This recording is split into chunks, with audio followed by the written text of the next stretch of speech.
Good morning.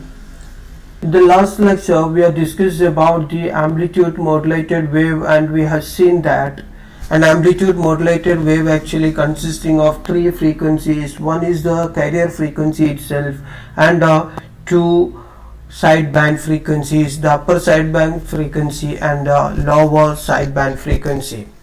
The signal is actually contained in this upper sideband and lower sideband frequencies. And now in this lecture we will try to introduce how we can produce an amplitude modulated wave using a transistor. Here we are discussing this transistor AM modulator.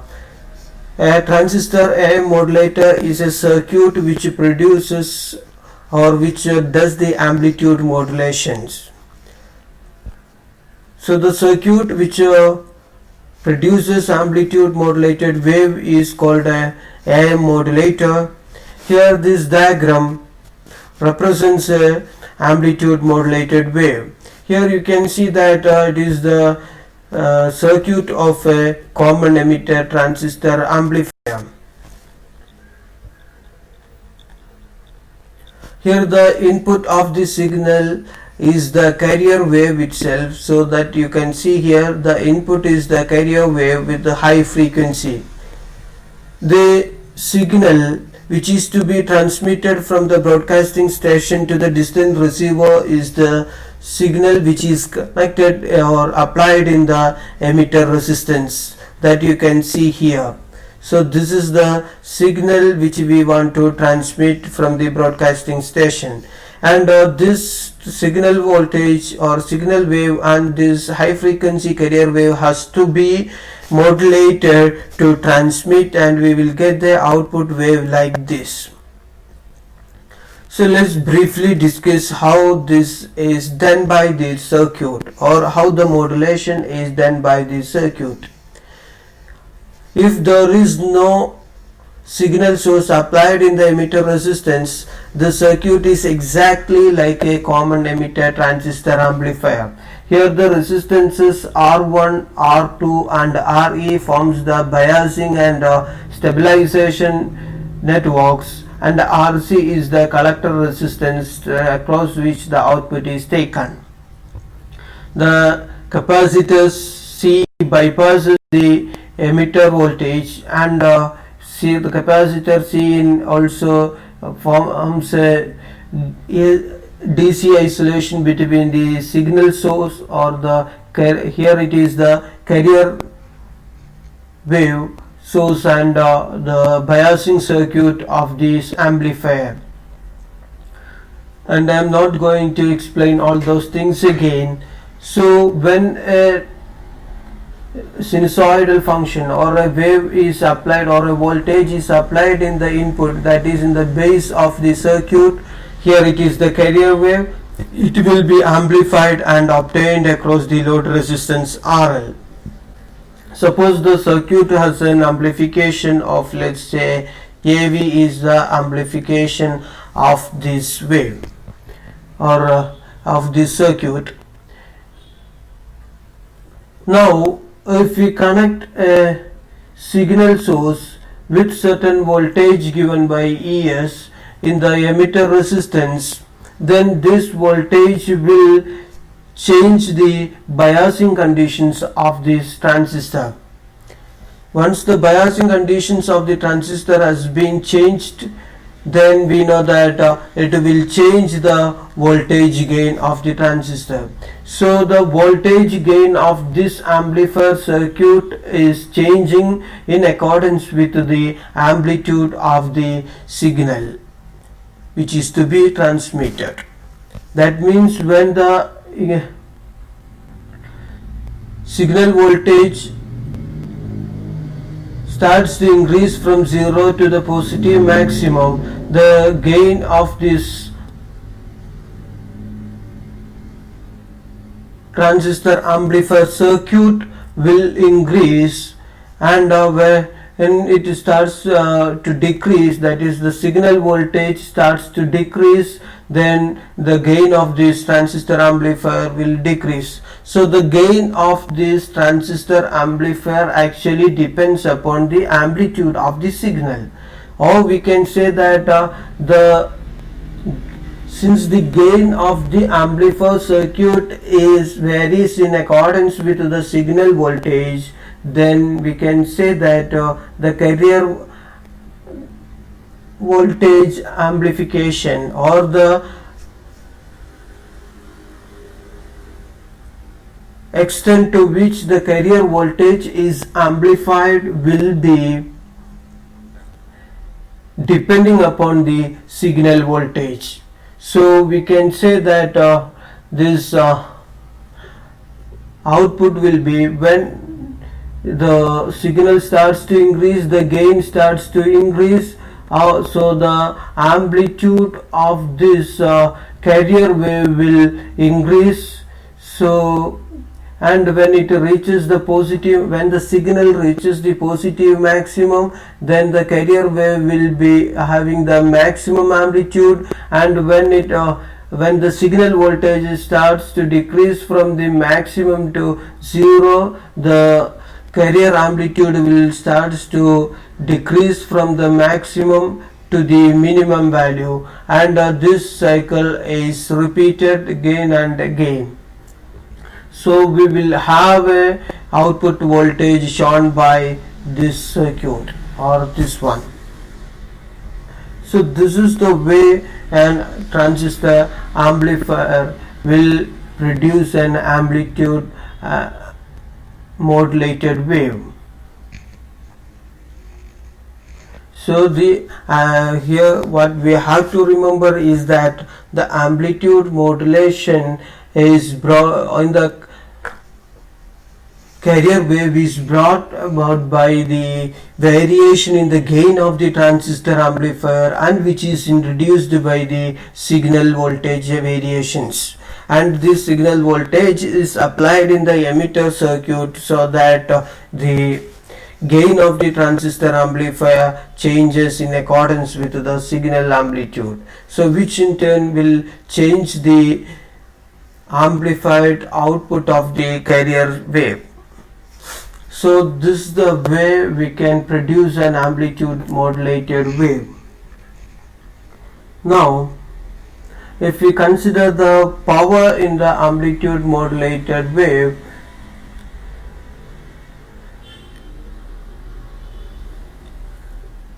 an amplitude modulated wave, or we can say an amplitude modulated wave actually contains three frequencies, namely the carrier frequency, the sideband, two sideband frequencies. So it will have three amplitudes. One is the carrier amplitude EC, and two amplitudes or the sideband frequencies or sideband waves are having the amplitude MEC by 2 and MEC by 2, where EC is the amplitude of the carrier wave, MEC by 2 is the amplitude of the upper sideband wave, and here it will be for the amplitude of the lower sideband frequency or sideband wave, lower sideband. Now if we calculate the power, usually you know the expression for power as power is equal to V square by R, but here it is a sine wave, so we will consider the RMS value of the voltages. So if we consider the power of the carrier wave, that is PC, I am representing it by PC, the power of the carrier wave, which is equal to ECRMS, or the RMS value of the carrier wave, but you know that the RMS value of the voltage is the maximum value divided by root 2, that is Vm by root 2. So here for carrier wave, the amplitude is EC, so EC by root 2 represents the RMS value of this one, which is all square divided by R, which is equal to EC square divided by 2R is the power of the carrier wave. Now if we calculate the total power of the side band, because we have two side bands, one is the upper side band and lower side band. So if we calculate the total side band power, which means that the sum of the powers of upper side band and lower side band, I am representing it by P as the power of the side band, which is the power of the upper side band is its RMS voltage, that is the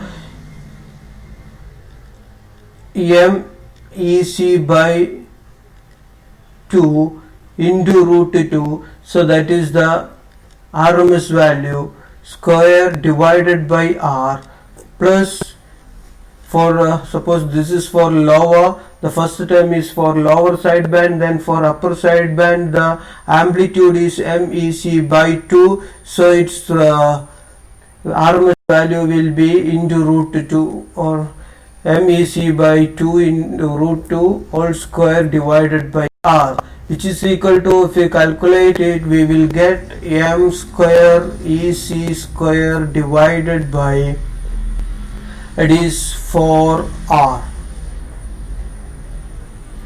So let it be equation number 1, that is the power of the carrier wave is represented by the equation number 1, and the power of the side bands are represented by the equation number 2. Then the total power of the amplitude modulated wave, so that we can represent it by just PT, that is the power of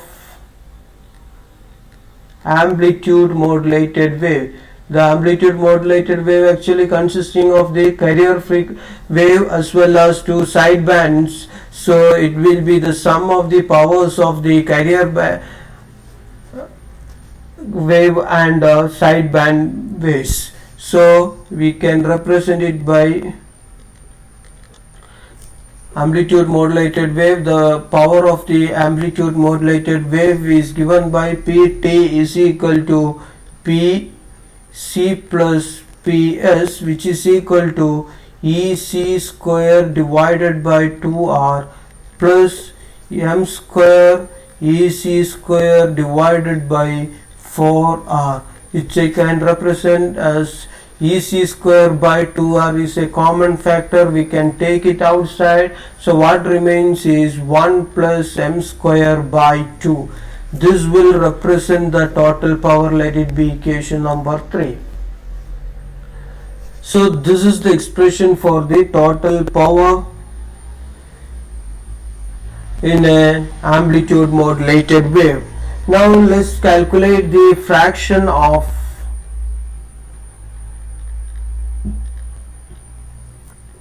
total power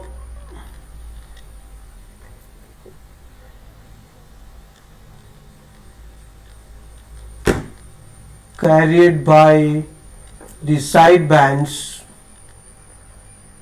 because we know that the signal is actually contained in the side band.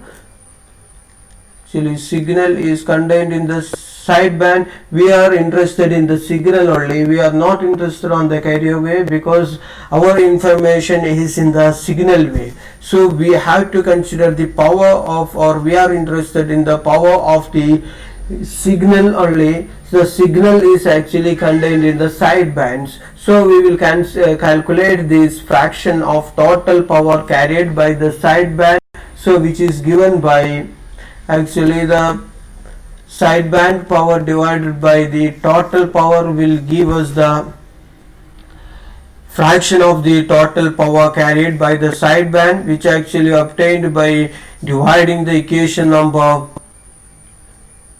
2 by equation number 3, so which will give us m square EC square divided by 4R divided by EC square divided by 2R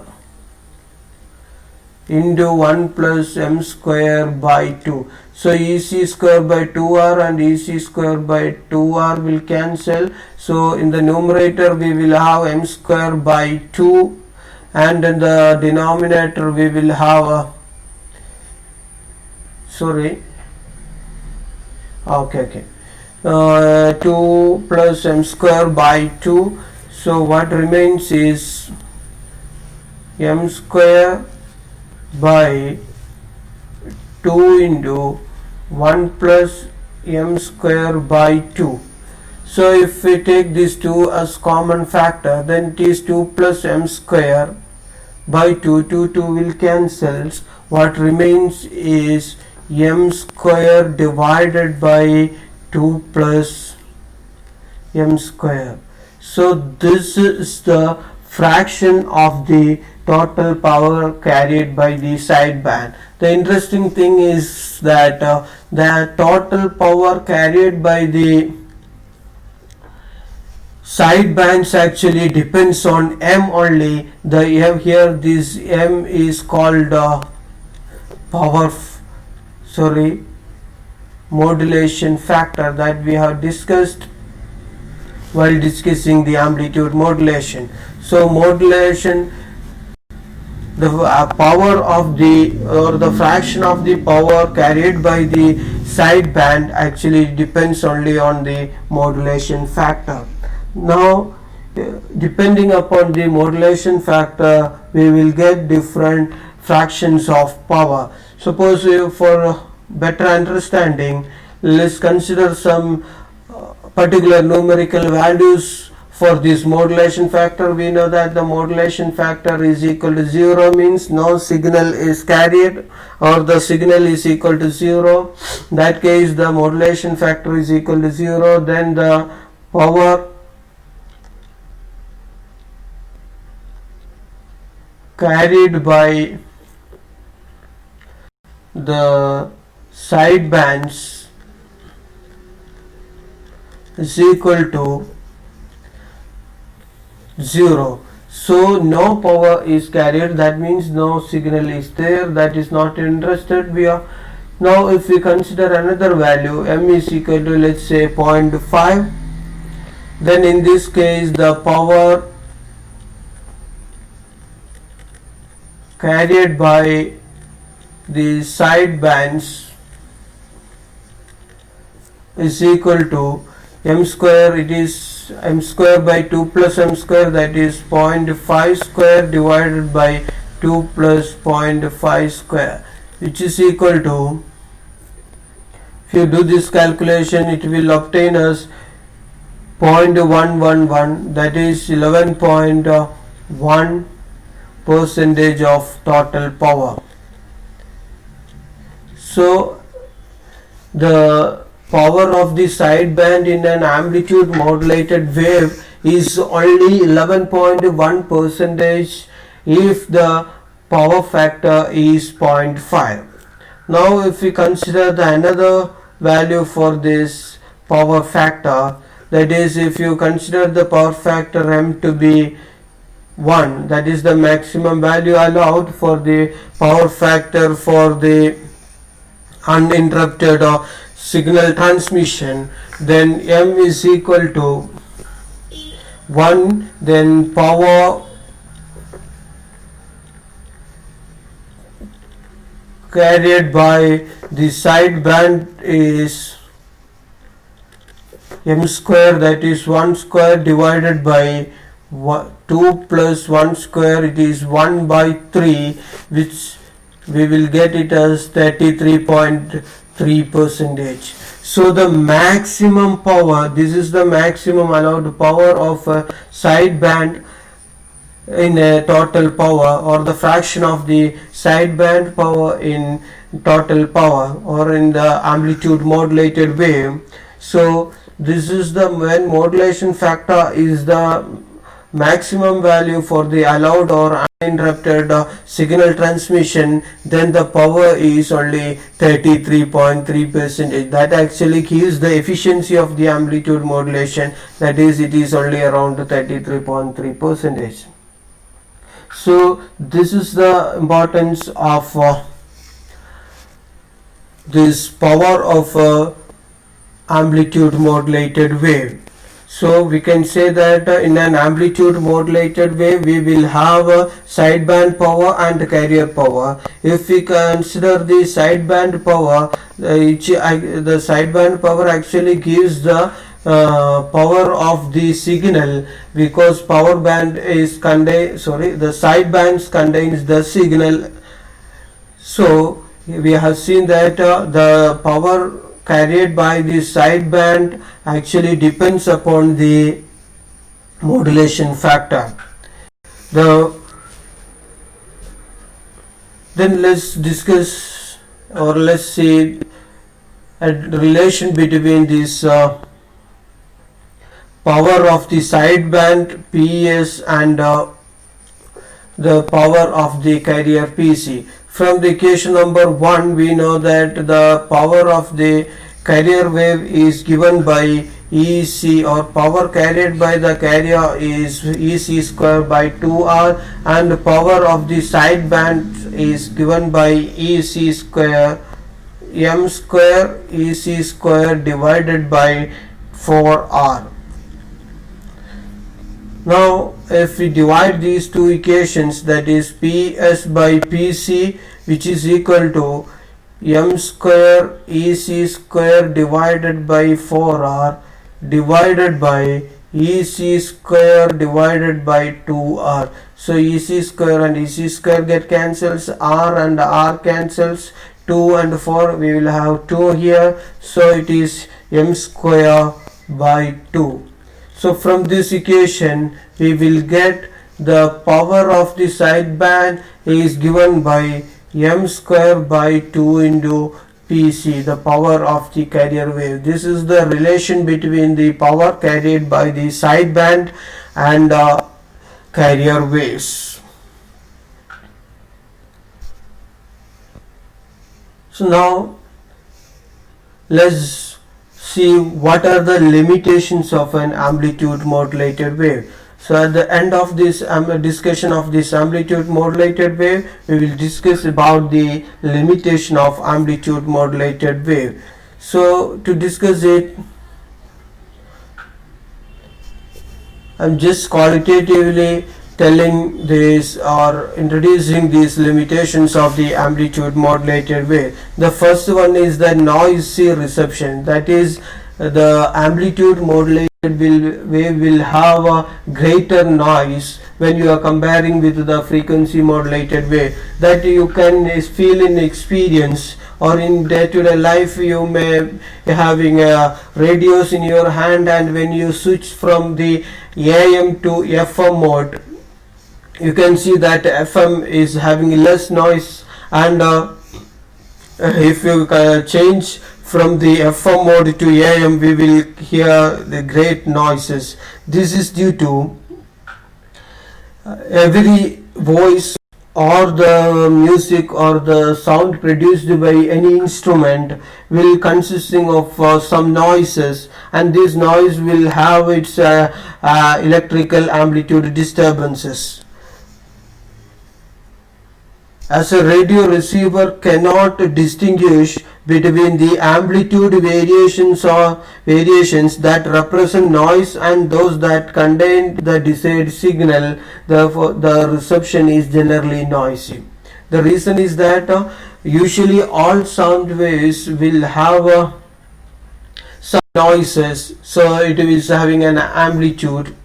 This noise amplitude will be noises will have amplitude variation. At the receiving station, when it receives the signal will have a amplitude variation, and this noise is also have certain amplitude variation. The receiver does not distinguish between which one is the desired amplitude variation and which one is the noise variation. So it will absorb, or it will take all the waves including the amplitude variations of the both the desired signal and the noises, so that the reception is noisy in the case of amplitude modulation. And we have seen the second one is the low efficiency, that because we have seen that the power of the maximum power of these side bands or the signal frequencies is only 33% or 33.3% of the total power carried by the amplitude modulated wave. When the modulation factor is 1, then the power is very less. So since the power carried by the signal power, which is actually sideband power, but the signal is contained in the sideband, so the power of the signal, we can say that, is very small in the case of amplitude modulation. So its efficiency is very low. So we can say that the modulation efficiency is very low. Another limitation of this amplitude modulation is that small operating range. This means that we have seen that in the while discussing the power, we have seen that the power, the fraction of the sideband power in the total power is only very small, and which leads to the efficiency of the amplitude modulation is very small. Then the transmitters employing this amplitude modulation method have a small operating range. So that means small operating range means that message cannot be transmitted over large distances, because its efficiency is very small, so they cannot be transmitted in large distances. So their operating range is very small. Another distinct disadvantage of this amplitude modulation is the lack of audio fidelity. This one we can explain in this way. Suppose all of we know that the audio signal actually ranges from 20 Hz to 20 kilohertz actually, but at least we need audio frequencies of 15 kilohertz must be produced in order to distinguish the different voice levels or sound levels. So to have a frequency production of 15 kilohertz, then the bandwidth should be 2 times of this frequency, that is 30 kilohertz. What we are trying to tell you is that if we are having a signal and the signal frequency will be varying, so in order to detect the different frequencies very clearly, or to have the distinction in the wave frequencies, or to clearly hear the voices, we should have a audio frequencies up to 50 kilohertz must be reproduced. So that means to have a wide audio fidelity, the better word is audio fidelity. At least 15 kilohertz must be reproduced. To reproduce 15 kilohertz, then we know that it is upper and lower side bands actually will have some far away from this one, and this is the mid frequency range. So on the left we will have upper lower side band, and here we will have a upper side band. So the bandwidth is actually twice of this one, that is 30 kilohertz. The bandwidth should be 30 kilohertz, but AM broadcasting stations, that is amplitude modulation broadcasting stations, are assigned a bandwidth of only 10 kilohertz, which is to minimize the interference from adjacent broadcasting stations. If they are using wide bandwidth, it will interfere with the adjacent broadcasting stations. So the AM broadcasting stations are assigned to have a bandwidth of only 10 kilohertz. If the bandwidth is 10 kilohertz, then the maximum frequency or the highest frequency, modulating frequency that can be sent is the 5 kilohertz. So in order to have a wide audio fidelity, we need 15 kilohertz of frequency to reproduce, but here actually the AM broadcasting stations will have a audio frequency of the frequency of 5 kilohertz only. So the voices will not be that much clear, the audio fidelity will be very small, so that the quality of the audio transmitted through the amplitude modulation method will be very poor. So we can say that lack of audio quality is another disadvantage of this amplitude modulation. Now in the next lecture onwards, we will discuss about frequency modulation. So this is all about the amplitude modulation. Thank you.